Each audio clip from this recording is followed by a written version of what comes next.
থেকে গেলে আমার হাসি লাগবে পুরা একটা লেবু রস খাইছি প্যান্ট ট্যান্ট কিলে ওখানে 10 বছর কিছু দিইনি কিন্তু ঠান্ডা পানি ওখানটা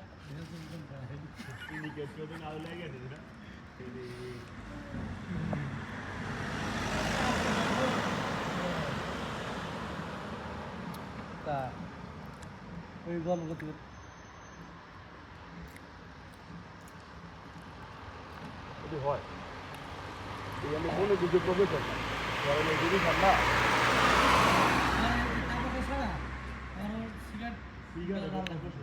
প্রফেশন কারণ জানেন যদি বিড়ি খাওয়ার প্রফেশন যেমন ফ্যাক্টরিতে বকুল ভাই আছে বিড়ি প্রফেশন রবিউল ভাই আছে বিড়ি প্রফেশন কামরুল ভাই আছে রাসেল আছে ওরা দিনের মধ্যে 10 বার বেশি থেকে উঠতে হয় বিড়ি আপনি যখন একটা দিকটায় কাজ করেন আপনি চাইলে 10 বার বের হতে পারেন হ্যাঁ প্রত্যেকটা জিনিসের প্রফেশন